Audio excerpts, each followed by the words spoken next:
Hi అందరికీ నమస్కారం. గత ఎపిసోడ్లో ఐడి కార్డులో బాలు ఫోటో అలాగే చూసింది శిరీష. బాలు పేరంటే ఆమెకి మరో చరిత్ర సినిమా అంత ఇష్టం. ఆ సినిమా లెక్కలేనన్నిసార్లు చూసింది. అదే పేరున్న ఇతడి మీద తనకి ఆసక్తి కలుగుతుందా? పెదాలపై చిరునవ్వు మెరిసింది. ఏ తీగ పువ్వునో ఏ కొమ్మ చేతినో కలిపింది వింత అనుబంధమౌను అనే పాట గుర్తొచ్చింది. ఇక ఈరోజు ఎపిసోడ్లో మళ్ళీ నవ్వు వచ్చింది. ఐడి కార్డులోని బాలు ఫోటోని చూస్తూ అతని ఫోన్ నెంబర్ తన సెల్లో ఫీడ్ చేసుకుంది. బాలుకు ఫోన్ చేయాలనే చిలిపి కోరిక కలిగింది శిరీషకి. రాత్రి 12 గంటలవ్వడానికి 5 నిమిషాల సమయం ఉంది. ఇంతకు ముందు తాగిన ఫ్రూట్స్ పంచ్లో కాక్టైల్లో ఎక్కువ మోతాదులో కలిపిన ఓడ్కా అప్పుడు ఆమెకి నరాల్లో రక్తంలో పనిచేయడం మొదలుపెట్టింది. అంతే, బాలు నెంబర్కి డయల్ చేసింది. సిగ్నల్ దొరకపోవడంతో బీప్ బీప్ అనే శబ్దము, తర్వాత నాట్ రీచబుల్ అనే వాయిస్. అప్పటిదాకా బిగపట్టిన ఊపిరి వదిలేసింది శిరీష. మళ్ళీ డయల్ చేసింది. అలా 4-5 సార్లు అయినా అలాగే నాట్ రీచబుల్. ఏమయ్యాడు ఈయన గారు, ఊరెళ్ళాడా అనుకుంటూ కార్ స్టార్ట్ చేసి ముందుకు దూకించింది. అదే సమయంలో స్వప్న అనే అమ్మాయి కూడా తనలాగే బాలు గురించి ఆలోచిస్తుందని శిరీషకి తెలీదు. మరో చరిత్ర సినిమాని, అందులో హీరో పేరుని ఇష్టపడే ఆమెకి అదే సినిమాలో హీరోయిన్ పేరు స్వప్న అని బాగా తెలుసు. రూమ్లో చుట్టూ చూసింది స్వప్న. అంతకు ముందులా కాకుండా చాలా నీట్గా ఉంది. ఇంతలో టేబుల్ దగ్గరికి వెళ్ళిన అనిల్ అక్కడున్న బుక్స్ తీసి చూడడం మొదలుపెట్టాడు. ఓ పుస్తకంలో నుంచి బాలు ఫోటో కింద పడింది. చప్పున అది తీసుకొని, అక్క ఇదిగో బాలు ఫోటో, నిన్న నీతో మాట్లాడింది ఇతనో కాదో చూస్తావా అన్నాడు అనిల్. కానీ స్వప్న మాత్రం తల అడ్డంగా ఊపింది. నిన్న తనలో ఎదిరించాలనే తెగింపు కలగజేసిన వ్యక్తి ఈ రూమ్లో ఉంటున్న బాలు, ఇద్దరూ ఒక్కరేనని అర్థమైంది తనకి. కానీ నిన్న అంతగా మనసులో రిజిస్టర్ కాని రూపాన్ని ఇప్పుడు ఈ ఫోటోతో పోల్చి చూసుకోవడం మాత్రం కరెక్ట్ కాదనిపించింది. ప్రత్యక్షంగా చూడాలని నిర్ణయించుకుంది. వద్దులేరా అంది తమ్ముడితో. ఏం ప్లీజ్ అక్క, ఫోటో చేతిలో పట్టుకొని అడిగాడు అనిల్. వద్దన్నా కదా, ఆ ఫోటో అక్కడ పెట్టేసేయి అని గదిలో నుంచి బయటకు నడిచింది స్వప్న. బాలు ఫోటోని బుక్లో పెట్టేసి అనిల్ ఆమె వెనకాలే నడిచాడు. ఇద్దరు వరండాలో కూర్చొని చెస్ ఆడుకోవడం మొదలుపెట్టారు. మధ్యలో ఏదో గుర్తొచ్చినట్లుగా, ఇంతకీ బాలు ఎక్కడికెళ్ళాడు, ఇంటికా అని అడిగింది స్వప్న. బాలుకు ఎవరూ లేరని, అనాథ శరణాలయానికి వెళ్ళాడని అక్కతో చెప్పేయాలనిపించింది అనిల్కి. కానీ ఆ విషయం ఎవరికీ చెప్పకూడదని బాలు మాట తీసుకోవడం గుర్తొచ్చి అవును అన్నాడు చెస్ ఆడుతూ. ఎత్తుకు మధ్య సమయంలో అక్క తమ్ముడు లాక్ వేసిన వరండా గదిని అప్పుడప్పుడు చూడడం, బాలుని తలుచుకోవడం చేస్తున్నారని ఎవరికి వాళ్ళు గమనించుకోలేదు. కాలనీలోని కల్చర్ క్లబ్లో కూర్చొని ఉన్నాడు రంగనాథ్. క్లబ్ ఆవరణలోని వాకింగ్లో ట్రాక్లో చాలామంది తన వయసు వాళ్ళు వాకింగ్ చేస్తున్నారు. మరికొందరు ఒక చోట చేరి ఏదో మీటింగ్ పెట్టుకుంటున్నారు.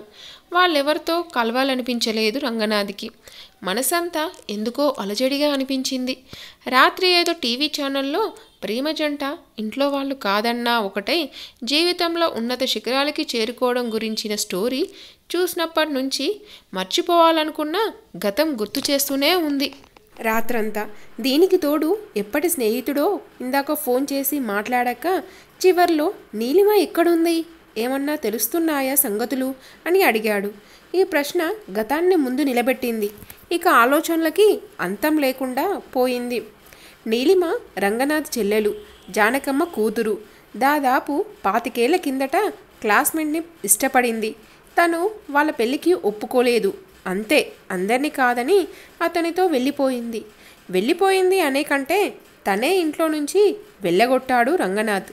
మళ్ళీ తన ఇంటి గుమ్మం తొక్కద్దని రక్తం పంచుకు పుట్టిన చెల్లెల్ని తరిమేశాడు. బంధాన్ని తెంచేసుకున్నాడు. రంగనాథ్ నోరంతా చేదు విషంలా అనిపించింది. చెల్లెలి జ్ఞాపకాలు ఈరోజు ఇంత ఎక్కువగా ఎందుకు చుట్టుకుంటున్నాయో అర్థం కాలేదు. 25 ఏళ్లుగా ఆమె ఊసైనా ఎరగడు. కూతురు సంగతి మాట్లాడకుండా తల్లి జానకమ్మ నోరు నొక్కేశాడు. ఆమెకు సంబంధించిన ఎలాంటి గుర్తులు లేకుండా అన్నీ తీసేశాడు.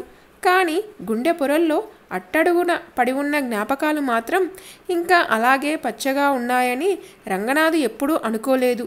వెంటాడే ఆలోచనల నుంచి తప్పించుకోవడం కోసం కొలిక్కి ఫోన్ చేసి బార్కి రమ్మని 10 నిమిషాల్లో అతను వెళ్ళాడు. అప్పుడప్పుడు ఇలా ఫ్రెండ్తో బార్కి వచ్చే రంగనాథ్ లిమిట్గానే మందు కొడుతూ ఉంటాడు. ఇప్పుడు కూడా ఇలా మొదలుపెట్టి 2 పెగ్గులు కొట్టేసరికి మర్చిపోవాలని ఆశపడిన విషయం మళ్ళీ మళ్ళీ గుర్తుకు రాసాగింది. నీలిమ ఈ పేరుని కూడా ద్వేషిస్తూ వచ్చాడు, మనసులో నుంచి తొలగించాడు. కానీ ఈరోజు మళ్ళీ మళ్ళీ ఎందుకు గుర్తొస్తుంది? తాగితే మర్చిపోతారు అంటారు, ఇది నిజం కాదు. మర్చిపోవాలనేది అనుకున్నది మరింత గాఢంగా గుర్తొచ్చి బాధని పెంచడం ఆల్కహాల్ నైజం అని అర్థమవుతుంది ఇప్పుడు. ఇక చాలు, వెళ్దాం. ఒక గుక్కలో గ్లాస్ ఎత్తేసి టేబుల్ మీద పెట్టాడు రంగనాథ్. అప్పుడే ఆశ్చర్యంగా అడిగాడు కొలిక్. ఇద్దరు నడుచుకుంటూ బయటకు వస్తుంటే స్టేజ్ మీద పాటలు పాడుతున్న ఎవరో కుర్రాడు సరికొత్త హిందీ పాట అందుకున్నాడు. ఆత్మహత్య యత్నానికి పాల్పడిన నేరానికి అనితకి కోర్టు నుంచి సామాన్లు వచ్చాయి. ఇల్లు వెతుక్కుంటూ వచ్చిన కానిస్టేబుల్ అనితని చూడగానే మనసు వికలమైనట్లయ్యాడు.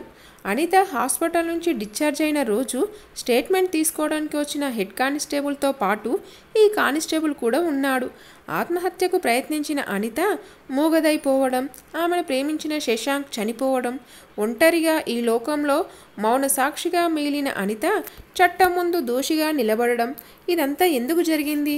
ఈ పిల్లలిద్దరూ గత జన్మలో ఏ పాపం చేసుకున్నారు అని బాధపడ్డాడు ఆ కానిస్టేబుల్. ఇప్పుడు కోర్టులో హాజరవ్వమంటూ నిందితురాలుగా సామాన్లు అందించడం ఇంకా బాధ కలిగించింది.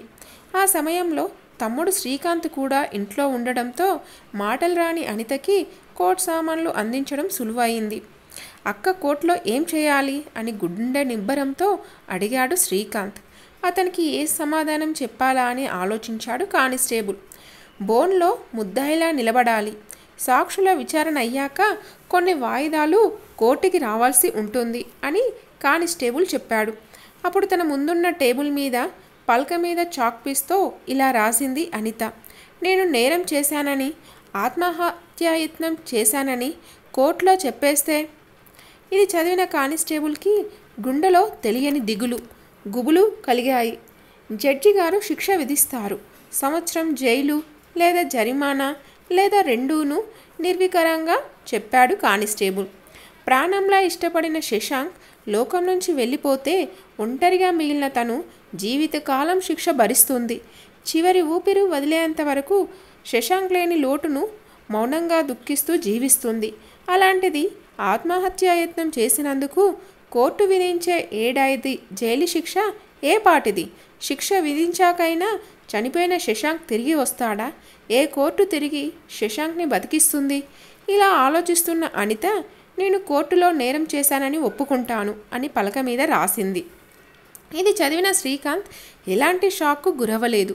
కానిస్టేబుల్ మాత్రం నిర్ఘాంతపోయాడు. అవునన్నట్లుగా తలూపింది అనిత. ఇంకేమీ మాటలు రానట్లు వెళ్తున్నానని కూడా చెప్పకుండా సామాన్లిచ్చి వెళ్ళిపోయాడు కానిస్టేబుల్. నీకు ఏది చేయాలనిపిస్తే చెయ్యి అన్నాడు శ్రీకాంత్. అప్పుడు అతని కళ్ళల్లో నుంచి కన్నీళ్లు ధారాపాతంగా కారిపోతున్నాయి. అనిత కుర్చీలో నుంచి లేచి వచ్చి తమ్ముడి భుజం మీద చేత్తో చిన్నగా తట్టింది. చెంపల మీద జారుతున్న కన్నీళ్ళని తుడిచి గదిలోకి నడిచింది. టేబుల్ ముందు కూర్చొని రైటింగ్ ప్యాడ్ మీదున్న తెల్ల కాగితం మీద రాయడం మొదలుపెట్టింది. ప్రేమ అనేది ఒక ఫీలింగ్, హృదయాల మధ్య పుడుతుంది. రెండో వ్యక్తితో సంబంధం లేకుండా, తిరిగి పొందకుండా కలుగుతూనే ఉంటుంది. దీనికి ఎడారిలో సైతం ఓయాసిస్ని ప్రత్యక్షం చేయగల శక్తి ఉంటుంది. మనసుకు తట్టుకునే శక్తి ఉందని తెలుసుకోవడానికే అప్పుడప్పుడు చిన్న పెద్ద గాయాలు తగిలించుకోక తప్పదేమో. అది గాయమే అనుకుంటే బాధ కలుగుతుంది, లేకపోతే అది కేవలం ఒక అనుభవం మాత్రమే. అందుకే నువ్వు లేవనే బాధని నీ కోసం త్వరగా వచ్చేయాలనే ఆశ అతిక్రమిస్తుంది. ఈ లోకం, చట్టం మనం చేసింది నేరం, తప్పు అంటున్నాయి. నిజమేనేమో. విజయం సాధించాలంటే పోరాటం చేయాలి. కానీ అపజయం పొందుతామనే భయంతో, ఆందోళనతో పోరాటాన్ని మనమే అంతం చేసుకొని మనల్ని మనమే ఓడిపోతే చివరికి నువ్వెక్కడో ఏదో దివ్యలోకంలో. నేనిక్కడ చట్టం దృష్టిలో నిందితురాలిలా. నేస్తం, తప్పు చేశాం. ఆత్మహత్యకు పాల్పడకుండా మన ఆత్మల్ని ఆశయ సాధన కోసం నిరంతరం సానపెట్టాల్సింది కదూ. స్వప్న కాలేజ్కి, అనిల్ని స్కూల్కి బయలుదేరారు. నాన్ననే స్కూటీ కొనమంటే వినరు. మనకిలా బస్సు ఎక్కి వెళ్ళడం తప్పుతుంది కదక్కా అన్నాడు అనిల్. పిల్లల చదువు తప్ప మరే వ్యాపకం లేకుండా క్రమశిక్షణతో ఉండాలనే అభిప్రాయం రంగనాథిది. అందుకే కనీసం ఇద్దరికీ కలిపి ఒక స్కూటీ అయినా కొనలేదు. గేట్ తీసుకొని బయటికి వెళ్తుండగా జానకమ్మ, స్వప్న ఒకసారి ఇటు రావా అని పిలిచింది. ఏంటి నానమ్మ, వెళ్లే ముందు పిలుస్తావు? విసుగ్గా అంది స్వప్న. కళ్ళద్దాలు కనిపించలేదు. ఈ క్యాలెండర్ మీద ఫోన్ నెంబర్ రాసుంది. కాస్త ఫోన్ కలిపి ఇవ్వవే ప్లీజ్ అంది జానకమ్మ. రేయ్ అనిల్, వెళ్ళి చూసి కాల్ చేయిపో అంది స్వప్న. నా స్కూల్ బస్ వచ్చే టైం అయింది. నీకింకా లేట్ కాలేదుగా, నువ్వే చేయి అంటూ స్కూల్ బ్యాగ్ తగిలించుకొని వెళ్ళిపోయాడు అనిల్. ఇక తప్పదన్నట్లుగా స్వప్న క్యాలెండర్ మీదున్న ఫోన్ నెంబర్ని చూస్తూ నానమ్మ చేతిలోని సెల్ ఫోన్ అందుకొని డయల్ చేసింది. కాల్ లిఫ్ట్ చేసిన అవతలి వ్యక్తి, హలో బామ్మగారు, ఎలా ఉన్నారు చెప్పండి అన్నాడు. అంతే. ఆ గొంతు వినగానే ఒక్కసారిగా ముఖంలోకి వెచ్చటి ఆవిరి చిమ్మినట్లుగా అనిపించింది స్వప్నకి. ఆ కంఠస్వరం టీ స్టాల్ దగ్గర సందీప్ గొడవ చేస్తున్నప్పుడు తిరగబడమంటూ చెప్పిన అపరిచిత వ్యక్తిది. స్వప్నకి ఏదో తెలియని ఉద్వేగం కలిగింది.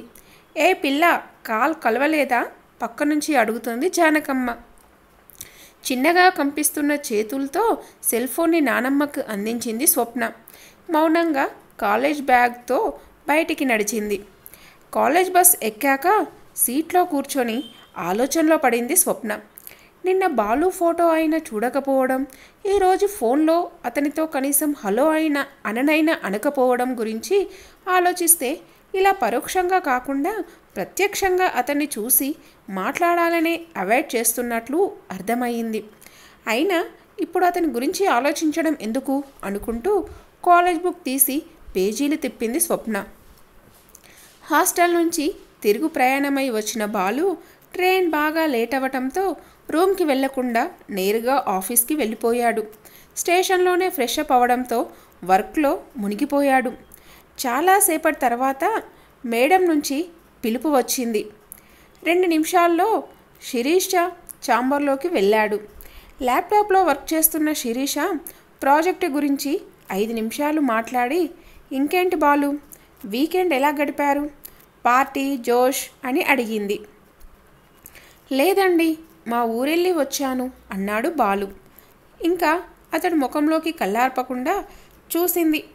అంతే, పెదవి విరిచాడు బాలు. మీ ఐడి కార్డ్ ఎక్కడా అడిగింది. చప్పున మెడలో చూసుకొని ప్యాంటు పాకెట్ తడుముకున్నాడు. కనిపించలేదు. పోయినట్లుంది మేడం అన్నాడు బాలు. పోయిందా లేక పోగొట్టుకున్నారా? క్లియర్గా చెప్పండి బాలు కళ్ళల్లోకి చూస్తూ అడిగింది శిరీష. నా అంతటా నేనే పోగొట్టుకోను, ఎక్కడో పడిపోయినట్లుంది, సారీ చెప్పాడు Balu. It's all right Balu, మీ దగ్గర పోయింది నాకు దొరికింది, నా కార్లో ఉంది తమాషాగా చెప్పింది శిరీష. అమ్మయ్యా, అయితే పర్వాలేదు, థ్యాంక్ గాడ్ అన్నాడు బాలు. ఇదిగోండి అంటూ ఐడి కార్డ్ని అందించింది శిరీష. మరి పార్టీ ఇవ్వాలి అంది. ఐడి కార్డ్ అందుకొని మెడలో వేసుకుంటూ తప్పకుండా ఇస్తాను అని చెప్పాడు. సరే బాయ్ అని చెప్పింది. నవ్వి బయటికి నడవబోయాడు బాలు. డోరు తీస్తుండగా ఐడి కార్డ్ అంటే వస్తువులు పోగొట్టుకుంటే దొరికిన వాళ్ళు తిరిగిచ్చేస్తారు బాలు. ఇలాగే మనసు కూడా పారేసుకున్నారో ఇక అంతే. ఎవరికైనా దొరికినా తిరిగి ఇలా ఇవ్వరు, తమ దగ్గరే ఉంచేసుకుంటారు అంటున్న శిరీష మాటలు గాలిలో తేలుతూ పరిమళంలా అలల్లా తాకాయి. ఎందుకో ఒక్కసారి గుండె జల్లుమంది. వెనక్కి తిరగ చూడకుండా అలాగే బయటికి వచ్చేశాడు బాలు. సరిగ్గా అప్పుడు అతని కళ్ళల్లో ఎవరో అమ్మాయి అస్పష్టంగా కనిపించింది. పలానా రూపం అంటూ తెలియని అపరిచిత యువతి. ఎవరు ఎవరు ఆమెవరు? గుప్పడంత గుండెని ప్రేమ గాలంతో తన వైపు లాక్కుంటున్నది ఎవరు? తనలో తానే చిన్నగా నవ్వుకుంటూ సీట్ వైపు నడిచాడు. ఆ రోజు కాలేజ్లో సెమినార్ ఏర్పాటు చేశారు. క్లాస్ అవ్వగానే అందరూ ఆడిటోరియం దగ్గరికి బయలుదేరారు. తన ఫ్రెండ్తో స్వప్న కూడా అటు నడిచింది. దారిలో క్యాంటీన్ దగ్గర చెట్ల కింద అమ్మాయిలు అబ్బాయిలు జంటలుగా గుంపులుగా ఏదో తింటూ తాగుతూ మాట్లాడుకుంటున్నారు. అప్పటిదాకా పక్కనే నడుస్తున్న హిమజ, ఏయ్ నువ్వు వెళ్తుండు వస్తాను అంటూ చప్పున తప్పుకొని ఓ చుట్టు కింద ఫ్రెండ్స్తో నిలబడి ఉన్న తన బాయ్ ఫ్రెండ్ మహి దగ్గరికి వెళ్ళింది. ఇక హిమజ ఇప్పట్లో రాదని అర్థమైన స్వప్నకి ఒక్కతే ఆడిటోరియం వైపు నడుస్తుంటే, ఏ స్వప్న అంటూ వెనుక నుంచి పిలిచారెవరో. తిరిగి చూస్తే అదే కాలేజీలో వేరే బ్రాంచ్లో చదివే హరీష్. హాయ్ హరీష్ అంది స్వప్న. ఏంటి ఒక్కదానివే సెమినార్కా అడిగాడు ఆమెతో పాటు నడుస్తూ. అవును, నువ్వు కూడా సెమినార్కేనా అడిగింది. ఓప్స్ లేదు, రేపటి నుంచి ప్రాజెక్ట్ వర్క్, చెన్నై వెళ్ళాలి, 4 వారాలు, రేపు మార్నింగ్ బయలుదేరుతున్నా చెప్పాడు. సరే పీజీ చేయడం లేదా అడిగింది. లేదు స్వప్న, క్యాంపస్ ప్లేస్మెంట్లో సెలెక్ట్ అయ్యా కదా, జాబ్ రెడీ, ఇక లైఫ్లో సెటిల్ అవ్వడమే ఆమె ముఖంలోకి చూస్తూ చెప్పాడు హరీష్. అప్పటికే వాళ్ళిద్దరూ ఆడిటోరియం సమీపించారు. హరీష్ ఆగాడు, స్వప్న కూడా ఆగింది. లైఫ్ సెటిల్ అవ్వడం అంటే పెళ్ళికి రెడీ, ఒప్పుకుంటే ఒక్కొక్క మాటని అన్నాడు హరీష్. అమ్మాయిని కూడా సెలెక్ట్ చేసుకున్నావా ఏంటి అప్పుడే సరదాగా అడిగింది స్వప్న. ఒక్క క్షణం మౌనంగా ఆమె కళ్ళల్లోకి చూశాడు హరీష్. అవును స్వప్న, నువ్వు ఒప్పుకుంటే నీ కోర్స్ అవ్వగానే I want you marry you, నిన్ను ఇష్టపడుతున్నాను చెప్పేశాడు హరీష్. హరీష్ ఇలా అంటాడని ఎప్పుడూ ఊహించని స్వప్న కొద్దిగా షాక్ అయిపోయింది. హరీష్ ప్రపోజ్ చేశాడు తనకి. తను కూడా అందరిలా మరొకరిలా హిమజల తనతో స్నేహంగా మెలిగే ఫ్రెండు ప్రపోజ్ చేసే స్థితికి చేరుకున్నాడు. No never. అదేంటి హరీష్, జోక్ చేస్తున్నావా? మనం ఫ్రెండ్స్ అంతే స్థిరంగా చెప్పింది స్వప్న. ఆ మాటతో కొద్దిగా కలతప్పింది హరీష్ ముఖం. కానీ నువ్వంటే నాకు చాలా ఇష్టం అన్నాడు. ఇష్టందేముంది, ఉండొచ్చు, ఫ్రెండ్స్గా ఇన్నాళ్ళు ట్రావెల్ చేశాం అంటే ఒకరంటే ఒకరికి ఇష్టం ఉన్నట్లేగా, అంత మాత్రాన పెళ్లి చేసుకుంటామా? నీకు అర్థం కాదులే హరీష్, సారీ నాకు ఇష్టం లేదు, ప్లీజ్ హర్ట్ అవ్వకు చాలా పొలైట్గా చెప్పింది. ఆమె మాటలు వినగానే వెంటనే తేరుకున్నాడు హరీష్. ఐఎమ్ సారీ స్వప్న, నేను ప్రపోజ్ చేయడాన్ని ఇంతటితో మర్చిపో, ప్లీజ్ మనం ఫ్రెండ్స్ అంతే, ఇంకేమీ లేదు సరేనా అన్నాడు హరీష్. చిన్నగా తల పంకించింది స్వప్న. ఎప్పుడు నీ ప్రయాణం అడిగింది. రేపు early morning. Okay Harish, all the best, bye అని చెప్పి అక్కడి నుంచి ఆడిటోరియంలోకి అడుగులు వేసింది స్వప్న. అక్కడే నిలబడి అలా వెళ్తున్న స్వప్నని చూస్తుండిపోయాడు హరీష్. అప్పుడు అతనికి దిగులుగా అనిపించింది. ఫ్రెండ్స్గా మసలే అమ్మాయిలు అబ్బాయిలు ఒకరితో ఒకరు క్లోజ్గా మూవ్ అవ్వడం, ఫ్రెండ్స్ని కేవలం ఫ్రెండ్స్లోనే చూడడం ఇప్పుడు సర్వసాధారణం. అయితే స్నేహంలో నుంచి ఇష్టంలో నుంచి ప్రేమ ఎందుకు ఏర్పడకుండా ఉంటాయి? స్నేహితులందరూ క్రమంగా ప్రేమికులుగా ఎందుకు మారరు అనే ప్రశ్నలకి హరీష్కే కాదు చాలామందికి సమాధానం లభించదు. ఒకవేళ స్వప్న మరెవరినైనా ఇష్టపడుతుందా? ఎవరినైనా ప్రేమిస్తుందా? ఆమెకి ఎందరో స్నేహితులు ఉండొచ్చు, కానీ జీవితాంతం కలిసి బతకాలనిపించే ఫీలింగ్ కలిగించే వ్యక్తి ఎవరూ లేరా? ఇంతవరకు కనిపించలేదా అనేది హరీష్కి అర్థం కాలేదు. స్వప్న ఐ మిస్ యూ అనుకున్నాడు మనసులో. స్వప్న జీవితంలోకి ఒక వ్యక్తి ప్రవేశించబోతున్నాడని, అతనంటే స్వప్నకి కూడా ఇష్టం, ప్రేమ కలుగుతున్నట్లు ఆమె ఇంకా గుర్తించలేదని అప్పుడు హరీష్కి తెలీదు. ఇదండి ఈరోజు ఎపిసోడ్. ఈ ఎపిసోడ్ మీకు నచ్చిందని ఆశిస్తున్నాను. ఈ ఎపిసోడ్ కనుక మీకు నచ్చినట్లయితే లైక్ చేయండి అండ్ సబ్స్క్రైబ్ చేసుకోండి. మరొక ఎపిసోడ్తో మళ్ళీ కలుసుకుందాం. అంతవరకు బాయ్.